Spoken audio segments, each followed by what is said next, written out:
Good morning. आज का हमारा जो टॉपिक है वो हम करेंगे ली चैटलियर प्रिंसिपल के बारे में, जो कि हमारा टॉपिक है इक्विलिब्रियम चैप्टर से। तो वेरी वेरी इंपॉर्टेंट टॉपिक, ये हमारे एग्जाम के लिए बहुत इंपॉर्टेंट टॉपिक रहता है। तो ली चैटलियर प्रिंसिपल सबसे पहले कब अप्लाई होता है? सबसे पहले आपको ये याद रखना है कि ली चैटलियर प्रिंसिपल अप्लाई होता है एट इक्विलिब्रियम, यानी कि जब रिएक्शन इक्विलिब्रियम पर होती है तब ली चैटलियर प्रिंसिपल को अप्लाई किया जाता है। अब अप्लाई कैसे होता है ये?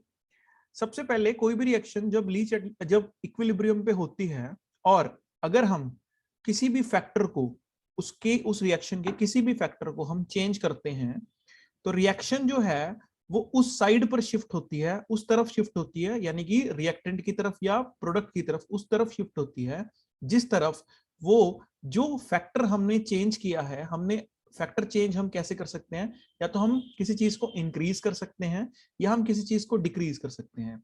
तो इक्विलिब्रियम उस तरफ शिफ्ट हो जाता है। अगर हमने कोई चीज को इंक्रीज किया है तो इक्विलिब्रियम उस चीज को डिक्रीज करेगा, और अगर हमने किसी चीज को डिक्रीज किया है तो इक्विलिब्रियम उसको इंक्रीज करेगा, यानी कि हमारे से अपोजिट इक्विलिब्रियम वर्क करेगा according to Le Chatelier principle. यहां पर हम पढ़ के भी देखते हैं इसको एक बार।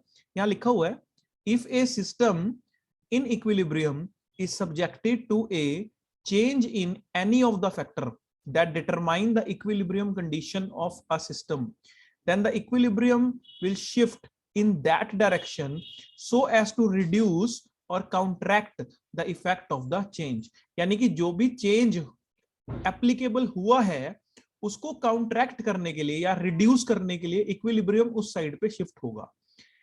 बहुत ही इंपॉर्टेंट ये हमारा एक प्रिंसिपल है जिससे हम रिएक्शंस को, जब रिएक्शंस हमारे पास कोई भी रिएक्शन इक्विलिब्रियम पे होती है तो उस रिएक्शन को क्वालिटेटिवली हम प्रिडिक्ट कर पाते हैं कि एक्चुअल में वो रिएक्शन किस तरफ जाएगी, फॉरवर्ड डायरेक्शन में जाएगी या बैकवर्ड डायरेक्शन में जाएगी। तो हम बड़े आसानी से ली चैटलियर प्रिंसिपल अप्लाई करने के बाद हम उस रिएक्शन को प्रिडिक्ट कर सकते हैं। जैसे हम एक एग्जाम्पल के तौर पे हम अब कंसीडर करेंगे। जैसे सबसे पहले मैं एक रिएक्शन ले लेता हूं। रिएक्शन हम ले लेते हैं Haber process, very famous Haber's process. Haber's process basically ammonia की फॉर्मेशन होती है। तो अमोनिया N2 प्लस 3H2 से हमारे पास बनता है अमोनिया 2NH3। अब सिंस ये रिएक्शन ना, इस रिएक्शन के अंदर हीट जो है लिबरेट होती है। सिंस ये एक एक्सोथर्मिक रिएक्शन है, हम इसको ये मान के चलते हैं कि ये एक एक्सोथर्मिक रिएक्शन है। तो अब सिंस ये एक्सोथर्मिक रिएक्शन है, इसके अंदर कैटलिस्ट भी यूज होता है, आयरन कैटलिस्ट और molybdenum as a promoter use होता है। अब इस रिएक्शन में कोई भी रिएक्शन है, किसी भी रिएक्शन में हमारा जो मेन फोकस रहता है वो रहता है प्रोडक्ट के ऊपर। तो हमें इस रिएक्शन में ज्यादा से ज्यादा अमोनिया बनाना है, यानी कि हमें कुछ ऐसा करना है कि अमोनिया की जो प्रोडक्शन है, अमोनिया यानी कि जो प्रोडक्ट है हमारा यहाँ, उसकी जो प्रोडक्शन है वो प्रोडक्शन हमारी इंक्रीज हो जाए। तो हमें सारा जो वर्क करना है वो अमोनिया की प्रोडक्शन को इंक्रीज करने के लिए हमने करना है। ठीक है, हम जो भी यहाँ पर फैक्टर चेंज करेंगे उन फैक्टर से हम अमोनिया की प्रोडक्शन को इंक्रीज करेंगे according to the Le Chatelier principle. तो with the help of Le Chatelier principle हम ये कोशिश करेंगे कि जो हमारा अमोनिया है, जो हमारा यहाँ पर अमोनिया बना, उस अमोनिया को हम इंक्रीज कर पाएंगे। तो ली चैटलियर प्रिंसिपल के अकॉर्डिंग हम कैसे कर पाएंगे, हम उसके बारे में भी स्टडी करते हैं। सबसे पहली बात, मेन जो है वो 4 फैक्टर्स टेक्स प्लेस करते हैं। वो कौन कौन से फैक्टर हैं? एक तो है अमाउंट, यानी कि कॉन्सेंट्रेशन, कितनी कॉन्सेंट्रेशन है रिएक्टेंट की और कितनी कॉन्सेंट्रेशन है प्रोडक्ट की। एक तो सबसे पहला फैक्टर ये वर्क करता है। दूसरा फैक्टर जो वर्क करता है वो करता है टेम्परेचर।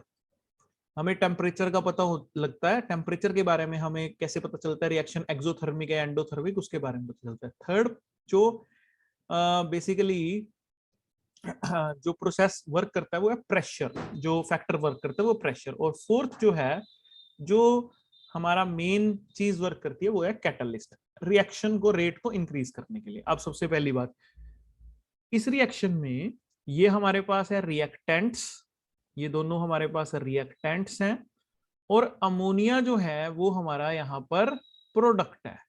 हमें क्या करना है, हमें प्रोडक्ट को बढ़ाना है, किसी भी तरह हम प्रोडक्ट को बढ़ाना चाहते हैं। तो सबसे पहले हमारे पास क्वेश्चन आता है कि कॉन्सेंट्रेशन में हम क्या करें जिससे प्रोडक्ट बढ़े। तो कॉन्सेंट्रेशन प्रोडक्ट कौन सी साइड है, यानी कि हमें रिएक्शन कौन सी साइड चाहिए, हमें रिएक्शन चाहिए फॉरवर्ड डायरेक्शन में। फॉरवर्ड डायरेक्शन में प्रोडक्ट बढ़ रहे हैं, तो हमें फॉरवर्ड डायरेक्शन में रिएक्शन चाहिए जिससे प्रोडक्ट की इंक्रीमेंट हो, इंक्रीज हो प्रोडक्ट। तो ऐसा हम क्या करें कॉन्सेंट्रेशन के साथ, कॉन्सेंट्रेशन ऑफ रिएक्टेंट और प्रोडक्ट से, जिससे प्रोडक्ट की कॉन्सेंट्रेशन बढ़े बढ़े, हमने बढ़ानी है। तो इसमें क्या हमारे पास आता है कि अगर हम प्रोडक्ट को बढ़ाना चाहते हैं तो हम रिएक्टेंट को बढ़ाएं, हम बाहर से और रिएक्टेंट की कॉन्सेंट्रेशन को इंक्रीज करें, यानी कि हम N2 और H2 की कॉन्सेंट्रेशन को हम क्या करते हैं, कॉन्सेंट्रेशन को हम इंक्रीज करते हैं। अगर हम N2 और H2 की कॉन्सेंट्रेशन को इंक्रीज करते हैं तो जो अमोनिया है वो अपने आप ही इंक्रीज हो जाएगा। देखो हम बढ़ा तो रिएक्टेंट रहे हैं पर बढ़ प्रोडक्ट रहा है।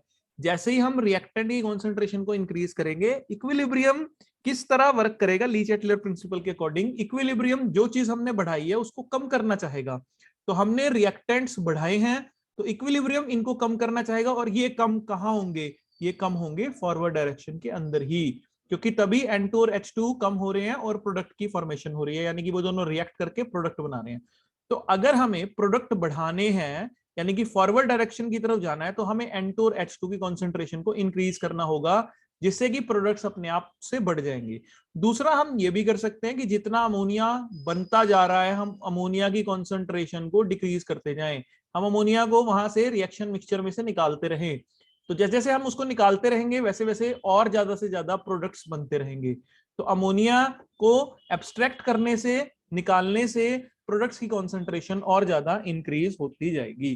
तो हम लोगों ने यही चीज समझनी है कि रिएक्टेंट को तो हमने करना है इंक्रीज कॉन्सेंट्रेशन को, और प्रोडक्ट की कॉन्सेंट्रेशन को हमने करना है डिक्रीज। तो ये कॉन्सेंट्रेशन का मेन हमारा पॉइंट है। दूसरा पॉइंट हम पढ़ेंगे टेम्परेचर का। जो टेम्परेचर का पॉइंट है, उस टेम्परेचर के पॉइंट में हम लोगों ने क्या पढ़ना है, उस टेम्परेचर के पॉइंट में हमारा क्या पॉइंट है कि बेसिकली अगर रिएक्शन होती है एक्सोथर्मिक, ये डिपेंड करता है एक्सो है या एंडो है। तो जैसे हमारी ये रिएक्शन एक्सोथर्मिक है, अब एक्सोथर्मिक है तो इसका मतलब इसके अंदर से हीट पहले ही निकल रही है। अब अगर हीट यहां से इस रिएक्शन में से निकल रही है, पहले ही हीट इसमें से निकल रही है, तो हम टेम्परेचर को कभी भी ज्यादा नहीं कर सकते। तो एक्सोथर्मिक रिएक्शन के अंदर हमें क्या करना होता है, हमें टेम्परेचर को कम करना होता है। यानी कि अगर हमें फॉरवर्ड डायरेक्शन में जाना है, तो फॉरवर्ड की तरफ जाना है, तो हम टेम्परेचर को लो रखेंगे।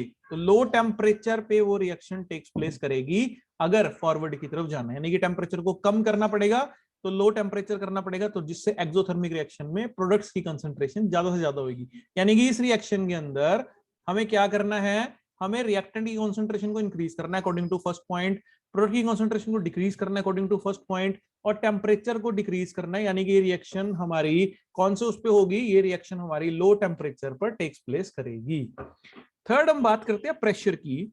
प्रेशर के लिए आपने हमेशा याद रखना है, आपने हमेशा गैसियस मोल्स देखने हैं। जैसे यहाँ पर ये भी गैसेस है, ये भी गैसेस है और ये भी गैसेस है, आपने इसके नंबर ऑफ मोल चेक करने हैं। जैसे यहाँ पर हमारे पास 1 मोल है, यहाँ पर 3 मोल है, तो 1 और 3 4 है हमारे पास, 4 से हमारे पास टोटल बन रहे हैं 2 मोल। ठीक है, 4 मोल से, 4 गैसियस मोल से 2 गैसियस मोल बन रहे हैं। तो हमारे पास जो है नंबर ऑफ मोल्स जो है वो डिक्रीज कर रहे हैं। तो जब हमारे पास नंबर ऑफ मोल्स डिक्रीज करते हैं, उस केस में हमें क्या करना होता है, हमें प्रेशर को हाई करना होता है। प्रेशर शुड बी लार्ज, हमें प्रेशर को ज्यादा करना होता है। अगर हम प्रेशर को ज्यादा करते हैं तो हमारे जो लो टेम्प, जो हमारे नंबर ऑफ मोल्स कम हो रहे हैं, उस केस में जब हमारे नंबर ऑफ मोल्स जो है, यहाँ पे मैं लिख देता हूं, नंबर ऑफ मोल्स डिक्रीज कर रहे हैं, तो उस केस में हमें प्रेशर को ज्यादा करना होता है, यानी कि प्रेशर को करना होता है हमें हाई। तो जब प्रेशर को हाई करेंगे, नंबर ऑफ मोल्स जिस तरफ डिक्रीज कर रहे हैं, वो रिएक्शन हमेशा फॉरवर्ड की तरफ शिफ्ट होगा। यानी कि इस रिएक्शन के अंदर हमें प्रेशर को करना पड़ेगा हाई, तो यहाँ पर प्रेशर को हमें हाई करना पड़ेगा। और लास्ट फैक्टर है कैटलिस्ट का, आयरन यहाँ पर कैटलिस्ट की तरह काम करता है और मॉलिब्डेनम यहाँ प्रमोटर की तरह काम करता है, जिससे ये रिएक्शन का रेट जो है वो और ज्यादा इंक्रीज हो जाता है। तो ये 4 फैक्टर्स थे मेनली, जिनसे हमें पता चल जाता है कि बेसिकली रेट ऑफ रिएक्शन कैसे इंक्रीज करता है, हम प्रोडक्ट को कैसे बेसिकली ज्यादा से ज्यादा प्रोडक्ट्स कैसे बना सकते हैं, ज्यादा से ज्यादा प्रोडक्ट्स कैसे बना सकते हैं, हमें ये पता लगाना है। तो इसके अंदर हमारे चारों फैक्टर्स इंक्लूड होते हैं। पहला फैक्टर है कॉन्सेंट्रेशन, दूसरा टेम्परेचर, तीसरा प्रेशर और चौथा कैटलिस्ट। इन जनरल मैं बता देता हूं ये भी बात प्रेशर की। प्रेशर के बारे में ये बता देता हूं कि अगर नंबर ऑफ मोल, जैसे 4 मोल से 2 मोल बन रहे हैं, यानी कि नंबर ऑफ मोल्स गैसियस होने चाहिए पहली बात। अगर नंबर ऑफ मोल्स कम हो रहे हैं तो इस केस में जो प्रेशर है दैट विल बी हाई। हमें हाई प्रेशर पे ये रिएक्शन टेक्स प्लेस करना पड़ेगा अगर हमें फॉरवर्ड डायरेक्शन में ये रिएक्शन चाहिए। अगर let it be number of moles ज्यादा हो रहे हैं, जैसे 2 मोल से 4 मोल बन रहे हैं या 1 मोल से 2 मोल बन रहे हैं, 1 मोल से 3 मोल बन रहे हैं, ज्यादा हो रहे हैं नंबर ऑफ मोल्स, तो प्रेशर हमेशा हमें कम करना होता है। इस रिएक्शन में जब प्रेशर कम करेंगे तो रिएक्शन बैकवर्ड की तरफ जाएगा। ठीक है, सॉरी बैकवर्ड की तरफ नहीं, फॉरवर्ड की तरफ जाएगा। हमें रिएक्शन को क्या करना पड़ेगा, रिएक्शन के हमें नंबर ऑफ मोल्स, अगर number of moles forward direction में इंक्रीज कर रहे हैं तो प्रेशर को कम करना पड़ेगा अगर हमें फॉरवर्ड डायरेक्शन के अंदर रिएक्शन चाहिए। और लेट इट भी ऐसा भी तो हो सकता है कि गैसियस मोल्स चेंज ही ना हो रहे हो, 1 से 1 बन रहा है, गैसियस मोल चेंज ही ना हो रहे हैं, तो उस केस में प्रेशर का कोई भी इफेक्ट नहीं होता। Pressure does not have any effect, pressure does not take any effect। तो प्रेशर का इफेक्ट ही टेक्स प्लेस नहीं करता, चाहे प्रेशर कम करो चाहे ज्यादा करो, उस केस में हमारे पास एप्लीकेबल नहीं होता। तो आपने हमेशा यही चीज याद रखनी है कि हमारे पास अगर number of moles, gaseous moles number of moles decrease कर रहे हैं तो प्रेशर को बढ़ाना पड़ेगा फॉरवर्ड डायरेक्शन के लिए, और अगर नंबर ऑफ मोल्स इंक्रीज कर रहे हैं तो प्रेशर को घटाना पड़ेगा फॉरवर्ड के लिए। बाकी सब वाइस वर्सा है इससे, ठीक है, बाकी सब इससे अपोजिट टेक्स प्लेस करता है। ठीक है, तो ये भी इस रिएक्शन के अंदर जैसे हम लोगों ने देखा नंबर ऑफ मोल्स डिक्रीज कर रहे थे तो हमें ये रिएक्शन हाई प्रेशर पे टेक्स प्लेस करने पड़ते। तो अकॉर्डिंग टू ली-चैटलर प्रिंसिपल, अगर हमें ज्यादा से ज्यादा अमोनिया चाहिए तो कंसंट्रेशन नाइट्रोजन और हाइड्रोजन की इंक्रीज करो, अमोनिया की डिक्रीज करो, टेम्परेचर को लो करो सिंस ये एक एक्सोथर्मिक रिएक्शन है, प्रेशर को हाई करो since number of moles decrease कर रहे हैं फॉरवर्ड डायरेक्शन के अंदर। फॉरवर्ड डायरेक्शन में नंबर ऑफ मोल डिक्रीज कर रहे हैं तो फॉरवर्ड डायरेक्शन में रिएक्शन जाएगी प्रेशर को इंक्रीज करने पर, और यूज ऑफ कैटलिस्ट। तो ये हमारा बेसिकली छोटा सा एक रिव्यू था ली-चैटलर प्रिंसिपल के लिए। ठीक है, तो आज का हमारा टॉपिक इतना ही है। Thank you.